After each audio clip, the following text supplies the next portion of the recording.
Good morning ಎಲ್ರಿಗೂ. So ಇವತ್ತು ಒಂದು ಮಿನಿ ವ್ಲಾಗ್ನ ಮಾಡ್ತಾ ಇದ್ದೀನಿ. ಲಕ್ಷಿತ್ನ ಕಳಿಸಿದ ಮೇಲೆ ಒಂದು ಸ್ವಲ್ಪ ವೈಟಮಿನ್ ಡಿ ತೊಗೋತಾ ಇರ್ತೀನಿ, ಬಿಕಾಸ್ ನನಗೆ ವೈಟಮಿನ್ ಡಿ ಡಿಫಿಷಿಯನ್ಸಿ ಬಂದುಬಿಟ್ಟಿದೆ. ಅದಕ್ಕೆ ಹಾಗೊಂದು ಸ್ವಲ್ಪ ಫ್ರೂಟ್ಸ್ ಎಲ್ಲ ಇತ್ತು, ಎಲ್ಲ ಸಾರ್ಟ್ ಔಟ್ ಮಾಡಿ ಒಂದು ಸ್ವಲ್ಪ ಹೆಲ್ದಿ ಲೈಫ್ ಸ್ಟೈಲ್ನ ಲೀಡ್ ಮಾಡೋಣ ಅಂತ ಹೇಳ್ಬಿಟ್ಟು ಒಂದು ಸ್ವಲ್ಪ ಫ್ರೂಟ್ಸ್ ಎಲ್ಲ ಜಾಸ್ತಿನೇ ತಿನ್ನೋಕ್ಕೆ ಸ್ಟಾರ್ಟ್ ಮಾಡಿದ್ದೀವಿ. ಬಟ್ ಫ್ರೂಟ್ಸ್ ತಿಂದರೆ ಓಕೆ, ತುಂಬ ಜನ ಹೇಳ್ತಾರೆ ಫ್ರೂಟ್ಸ್ ತಿಂದರೆ ಶುಗರ್ ಕೂಡ ಬರೋವಂಥ ಚಾನ್ಸಸ್ ಇದೆ, ಬಿಕಾಸ್ ಅದರಲ್ಲಿರುವಂಥ ಸ್ವೀಟ್ನೆಸ್ಸಿಂದ. ಅದು ಎಷ್ಟು ಮಟ್ಟಿಗೆ ಸರಿ ತಪ್ಪು ಅಂತ ನನಗಂತೂ ಗೊತ್ತಿಲ್ಲ. ಬಟ್ ನಾನು ಕೆಲವೊಂದು ರೂಲ್ಸ್ನ ಫಾಲೋ ಮಾಡ್ತೀನಿ. ಸೊ ನಾನೇನು ಮಾಡ್ತಾ ಇದ್ದೀನಿ ಅಂದರೆ ಇತ್ತೀಚೆಗೆ ಎನ್ವೇದ SMB ಕ್ಯಾಪ್ಸೂಲ್ಸ್ ಅಂತ ತಗೋತಾ ಇದ್ದೀನಿ. ಸೊ ಇದರಿಂದ ನನ್ನ ಬ್ಲಡ್ ಶುಗರ್ ನ್ಯಾಚುರಲಿ ರೆಗ್ಯುಲೇಟ್ ಆಗುತ್ತೆ, ಹಾಗೂ ಮೆಟಬಾಲಿಸಮ್ ಕೂಡ ಬೂಸ್ಟ್ ಆಗುತ್ತೆ. ಇದರಿಂದ ನನ್ನ ಫ್ಯಾಟಿ ಕೂಡ ಕಡಿಮೆ ಆಗಿದೆ, ಹಾಗೂ ತುಂಬಾ ಎನರ್ಜೆಟಿಕ್ ಆಗಿ ಫೀಲ್ ಆಗುತ್ತೆ. ಈಗ ನನಗೆ ಇದರಿಂದ ಬೆಸ್ಟ್ ಪಾರ್ಟ್ ಏನಪ್ಪ ಅಂದರೆ ಇದು ಸೇಫ್ ಹಾಗೂ ಸೈಡ್ ಎಫೆಕ್ಟ್ಸ್ ಕೂಡ ಇಲ್ಲ.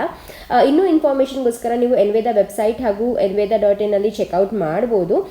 ಹಾಗೂ ಎನ್ವೇದ ಡಾಕ್ಟರ್ ಹತ್ರ ಫ್ರೀ ಕನ್ಸಲ್ಟೇಷನ್ ಕೂಡ ತಗೋಬೋದು. ಎನ್ವೇದ ಕ್ಯಾಪ್ಸೂಲ್ ತಗೊಳ್ಳೋದ್ರಿಂದ ಶುಗರ್ ಬರುತ್ತೆ ಅನ್ನೋ ಟೆನ್ಷನ್ ಕೂಡ ಕಡಿಮೆ ಆಗಿಬಿಟ್ಟಿದೆ ಇತ್ತೀಚೆಗೆ. ಬಿಕಾಸ್ ನಮ್ಮ ಅಪ್ಪಂಗೆ ಶುಗರ್ ಇರೋದ್ರಿಂದ ಅದು ಯೂಶ್ವಲಿ ಹೇಳ್ತಾರಲ್ಲ, ಫ್ಯಾಮಿಲಿ ಹಿಸ್ಟ್ರಿನಲ್ಲಿ ಶುಗರ್ ಇದ್ದರೆ ಬಂದೇ ಬರುತ್ತೆ ಅಂತ. ಸೊ ಆ ಒಂದು ಟೆನ್ಷನ್ ಇಲ್ಲ.